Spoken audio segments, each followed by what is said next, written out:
Delhi liquor scam కేసులో మరోసారి కోర్టుకు వెళ్లారు ఎమ్మెల్సీ కవిత. సీబీఐ విచారణకు అనుమతి ఇవ్వడాన్ని వ్యతిరేకిస్తూ ఆమె ఢిల్లీ రౌస్ అవెన్యూ కోర్టులో పిటిషన్ దాఖలు చేశారు.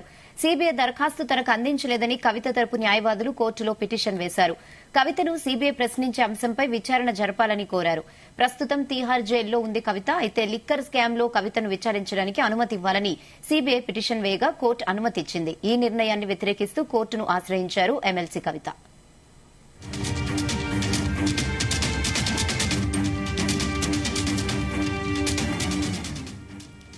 ఇదే విషయంపై మరిన్ని updates crime bureau chief Raviteja అందిస్తారు. రవితేజ, లిక్కర్ కేసులో నిన్న సిబిఐ అధికారులు కోర్టులో పిటిషన్ దాఖలు చేస్తూ కవితను లిక్కర్ కేసులో విచారించాల్సి ఉంది, దానికి అనుమతి ఇవ్వండి అంటూ కూడా పిటిషన్ దాఖలు చేయడంతో కోర్టు దానికి అనుమతిస్తూ కవితను వచ్చే వారం నుంచి జైల్లోనే సిబిఐ అధికారులు విచారణ జరపొచ్చు, మహిళా కానిస్టేబుల్ సమక్షంలోనే ఈ విచారణ జరపాలి, ల్యాప్టాప్ తో పాటు ఎలక్ట్రానిక్ ఐటమ్స్ అన్నిటిని కూడా అనుమతించి ప్రతిదీ కూడా స్టేట్మెంట్ రికార్డ్ చేసుకోవాలి. కవితని క్వశ్చన్ చేసేటప్పుడు ఆ విషయాన్ని రౌజ్ అవెన్యూ కోర్టు విషయాన్ని చెప్పి కోర్టు అనుమతి మేరకే కవితను విచారణ చేపట్టాలంటూ కూడా ఈ షరతులతో కూడినటువంటి కొన్ని ఆదేశాలు జారీ చేయడం జరిగింది. ఇమీడియట్ గా ఈ రోజు కవిత తరఫున న్యాయవాదులు సిబిఐ విచారణకు అనుమతి ఇవ్వడాన్ని వ్యతిరేకిస్తూ ఢిల్లీ రౌజ్ అవెన్యూ కోర్టులో పిటిషన్ దాఖలు చేయడం జరిగింది.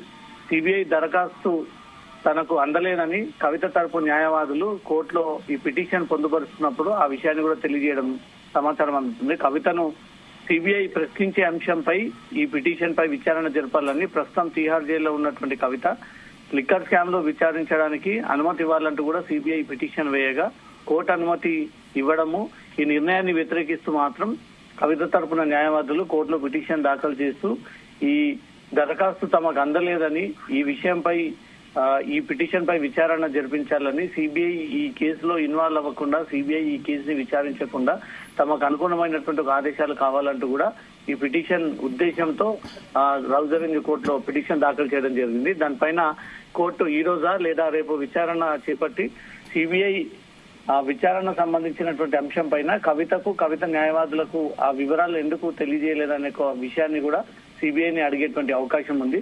కవిత వేసినటువంటి పిటిషన్ ని కోర్టు అంగీకరిస్తే సిబిఐ విచారణ జరపకూడదంటూ కూడా ఆదేశాలు ఇస్తుందా, లేదా తీవ్ర ప్రకంపనలు క్రియేట్ చేసినటువంటి ఈ కేసులో సిబిఐ విచారించాల్సిందే, కవిత ఈ విషయానికి సహకరించాల్సిందే, ఏవైనా అభ్యంతరాలు ఉంటే కోర్టుకి తెలియజేయండి కానీ సిబిఐ ఇన్వెస్టిగేషన్ ని ఆటంకం ఏర్పాటు విషయంలో కూడా కోర్టు ఏమాత్రం జోక్యం చేసుకోలేదంటూ కూడా ఆదేశాలు ఇచ్చేటువంటి అవకాశం ఉంది. Rehana. Okay Raviteja, thanks for the updates.